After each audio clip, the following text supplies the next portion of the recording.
Hello friends. 50 days finance challenge के दूसरे दिन के कॉन्सेप्ट बिल्डिंग में आपका स्वागत है।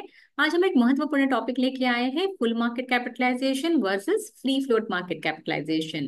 तो मार्केट कैप का हमारा डिटेल वीडियो आपने नहीं देखा है तो आई बटन पे क्लिक करके उसे जरूर देखें, जिससे ये कॉन्सेप्ट और भी अच्छी तरह से क्लियर हो जाएगा। तो चलिए सबसे पहले फुल मार्केट कैपिटलाइजेशन का मतलब समझते हैं। इसे हम मार्केट कैपिटलाइजेशन भी कहते हैं, जो हमने पिछले वीडियो में सीखा था। ये कंपनी के टोटल आउटस्टैंडिंग शेयर्स की वैल्यू होती है, जिसमें प्रमोटर्स, इंस्टीट्यूशंस और रिटेल इन्वेस्टर्स के शेयर शामिल होते हैं। तो फुल मार्केट कैपिटलाइजेशन कंपनी के स्टॉक मार्केट में उसकी कुल साइज को दर्शाता है। एग्जाम्पल के लिए रिलायंस इंडस्ट्रीज को लेते हैं। आज की तारीख में रिलायंस के टोटल आउटस्टैंडिंग शेयर्स करीब 1350 करोड़ है और शेयर प्राइस है 1330 रुपए के करीब।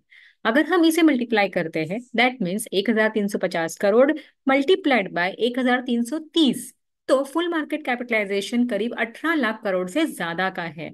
इससे कंपनी के सभी शेयर्स की कुल कीमत पता चलती है, जो 18 लाख करोड़ के आसपास है। इससे कंपनी के सभी शेयर्स की कुल कीमत पता चलती है।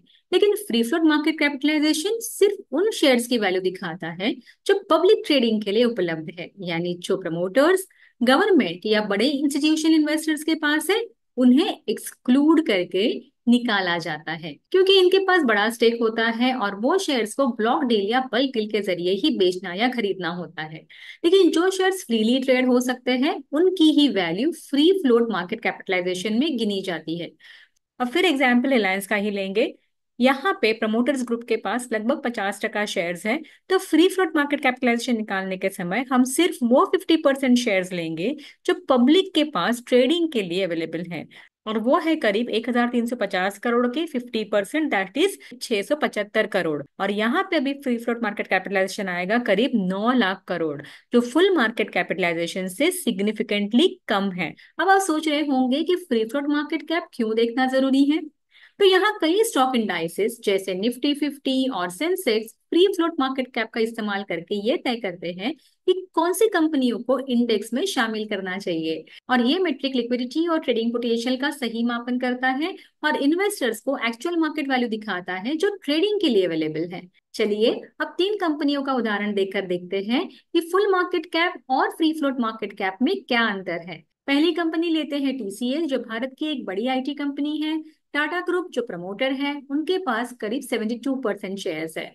इसलिए भले ही टीसीएस का फुल मार्केट कैपिटलाइजेशन करीब 15 लाख करोड़ से ज्यादा है, लेकिन फ्री फ्लोट मार्केट कैपिटलाइजेशन काफी कम है, करीब 4.35 लाख करोड़। ये बड़ा अंतर दिखाता है कि अधिकतर शेयर्स मार्केट में फ्री ट्रेड करने के लिए उपलब्ध नहीं है, लेकिन फिर भी 4.35 लाख करोड़ का आंकड़ा काफी बड़ा है, और इसी की वजह से ये कंपनी निफ्टी 50 और सेंसेक्स में शामिल है। अब बात करते हैं आईटीसी की, जो भारत की एक बड़ी एफएमसीजी कंपनी है।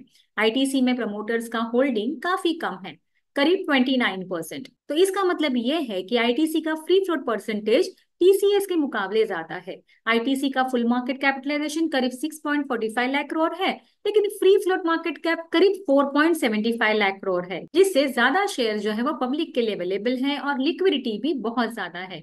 और ये कंपनी भी सेंसेक्स और निफ्टी में शामिल है। अब एक और इंटरेस्टिंग एग्जांपल लेते हैं एचडीएफसी बैंक का। ये मार्केट कैप के हिसाब से भारत की सबसे बड़ी बैंकिंग कंपनी है और इसमें प्रमोटर होल्डिंग लगभग 1% से भी कम है। यस, ये सरप्राइजिंग है। भारत में ऐसी कई कंपनीज हैं जिनकी प्रमोटर होल्डिंग जीरो है, और ये प्रोफेशनली मैनेज्ड कंपनीज है, जैसे BSC limited, ICICI bank, LNT, Zomato, PB fintech जिसे हम पॉलिसी बाजार कहते हैं, फेडरल बैंक एक्सेट्रा। तो एचडीएफसी बैंक का फुल मार्केट कैप और फ्री फ्लोट मार्केट कैप में ज्यादा अंतर नहीं है। यहाँ एफआईआई और डीआईआई का बड़ा स्टेक है, लेकिन फिर भी ये शेयर्स मार्केट में अवेलेबल है ट्रेडिंग के लिए, और इसी की वजह से एचडीएफसी बैंक भारत के सबसे एक्टिवली ट्रेडेड स्टॉक में से एक है। और इसके विपरीत है एलआईसी का स्टॉक, जो एक गवर्नमेंट कंपनी है। इसका मार्केट कैपिटलाइजेशन करीब 6.4 लाख करोड़ है, लेकिन फिर भी ये कंपनी निफ्टी 50 या सेंसेक्स का हिस्सा नहीं है। और इसका कारण साफ है, इसका फ्री फ्लोट मार्केट कैपिटलाइजेशन सिर्फ 19,000 करोड़ है, यानी बहुत ही कम है। आपको पता ही होगा, सरकार ने डिसइन्वेस्टमेंट के तहत इस कंपनी को लिस्ट किया, लेकिन सिर्फ 3.5% हिस्सा ही पब्लिक होल्डिंग में है और 96.5% हिस्सा अभी भी सरकार के पास है। तो चलिए इस सेशन के कुछ की टेकअवेज देखेंगे। फर्स्ट पॉइंट था फुल मार्केट कैपिटलाइजेशन, मतलब सभी शेयर्स की टोटल वैल्यू जिसमें प्रमोटर्स के शेयर्स भी शामिल होते हैं। सेकेंड पॉइंट था फ्री फ्लोट मार्केट कैपिटलाइजेशन, सिर्फ उन शेयर्स की वैल्यू दर्शाता है जो पब्लिक ट्रेडिंग के लिए अवेलेबल है। थर्ड टेक अवे ये है कि स्टॉक इंडाइसेस जैसे कि निफ्टी और Sensex free float market cap का इस्तेमाल अपनी कैलकुलेशन के लिए करते हैं। फोर्थ पॉइंट ये है कि जितना ज्यादा फ्री फ्लोट होगा उतना ही ज्यादा स्टॉक लिक्विड होता है, जिससे बाय और सेल करना आसान हो जाता है। और फ्री फ्लोट मार्केट कैप क्यों महत्वपूर्ण है, तो ये भी हमने देखा क्योंकि ये स्टॉक की लिक्विडिटी, स्टेबिलिटी और मार्केट प्रेजेंस का एनालिसिस करने में हेल्प करता है, जो इन्वेस्टर्स के लिए इन्फॉर्म डिसीजन लेने में बहुत जरूरी है। और मार्केट में लिक्विडिटी कितनी इंपॉर्टेंट है, ये समझने के लिए इम्पैक्ट कॉस्ट का कॉन्सेप्ट बहुत इंपॉर्टेंट है, और इसे हमने अगले वीडियो में कवर किया है। Hope you found this helpful. Thanks for watching, keep learning and happy investing.